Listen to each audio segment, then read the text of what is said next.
નમસ્કાર દર્શક મિત્રો, હું છું રૂપલ લુણેચિયા. સંપૂર્ણ ન્યૂઝમાં આપનું સ્વાગત છે. નાણાકીય વ્યવહારોમાં વિશ્વાસ જળવાઈ રહે તે માટે પાલનપુરની કોર્ટે ચેક રિટર્ન એટલે કે નેગોશિયેબલ ઇન્સ્ટ્રુમેન્ટ એક્ટ કલમ 138ના કેસમાં મહત્વપૂર્ણ ચુકાદો આપ્યો છે. ઝેરડા ગામના વેપારી સુમરા ભુરાભાઈને દોષી ઠેરવી 1 વર્ષની સાદી કેદની સજા ફટકારવામાં આવી છે. ઉપરાંત ફરિયાદીની 6 લાખની રકમ 2 મહિનામાં પરત ચૂકવવાનો હુકમ કરવામાં આવ્યો છે. જો નિર્ધારિત સમય મર્યાદામાં રકમ નહીં ચૂકવાય તો વધુ 1 મહિનાની સાદી કેદ ભોગવવાનો આદેશ પણ કોર્ટે આપ્યો છે. કેસની વિગતો મુજબ ફરિયાદી દિનેશભાઈ દરજી વિશ્વાસના આધારે આરોપીને 6 લાખ હાથ ઉછીને આપ્યા હતા. રકમ પરત આપવા આરોપીને આપેલો ચેક બેંકમાં રજૂ કરતા અનાદર એટલે કે રિટર્ન થયો હતો.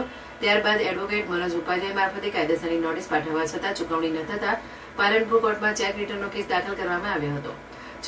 સુનાવણી દરમિયાન ફરિયાદી પક્ષે ગુજરાત હાઈકોર્ટના એડવોકેટ મનોજ ઉપાધ્યાય દસ્તાવેજી પુરાવા, સાક્ષીઓ અને કાયદાકીય દલીલો રજૂ કરી હતી. પુરાવા અને દલીલોને ધ્યાને લઈ કોર્ટે આરોપીને દોષી ઠેરવી સજા અને વળતર ચૂકવવાનો હુકમ કર્યો હતો.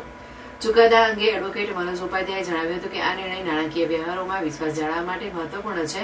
ચેક આપ્યા બાદ પણ ચૂકવણી ન કરનાર સામે કાયદો કડક કાર્યવાહી કરે છે અને યોગ્ય પુરાવા સાથે ન્યાય મેળવી શકાય છે. આ ચુકાદો ચેક આધારિત નાણાકીય વ્યવહારોમાં લોકોનો વિશ્વાસ વધુ મજબૂત બનાવે છે. જે લોકો પૈસા લઈને પરત નથી આપતા એવા લોકો માટે પાલનપુરની કોર્ટે એક ખૂબ સરસ ચુકાદો આપ્યો છે. અને એ ચુકાદા મુજબ ડીસા તાલુકાના ઝેરડા ગામના એક વ્યક્તિએ પાલનપુર તાલુકાના મડાનાના વ્યક્તિ પાસેથી 6 લાખ રૂપિયા હાથ ઉછીના લઈ અને સંબંધનો દુરુપયોગ કરીને વારંવાર માગવા છતાં પણ પરત ના આપેલા.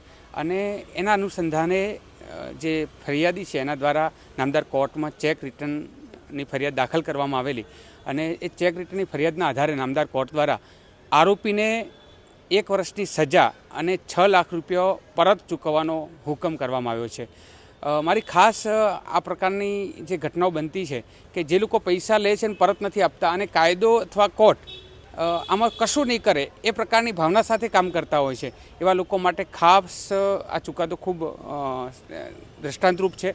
અને જે લોકો આ પ્રકારના પૈસા આપે છે એ લોકોને પણ ખાસ વિનંતી કરું છું કે કાયદાની પ્રક્રિયાને અનુસરીને કોઈ પણ કાર્યવાહી કરો કે જેનાથી ભવિષ્યમાં કોઈ પણ પ્રકારનું નુકસાન આપને પણ ન થાય. એટલે કાયદાની પ્રક્રિયા જાણશો તો ચોક્કસ એ કાયદાની પ્રક્રિયા આપના માટે ખૂબ મોટી તાકાત બની રહેશે.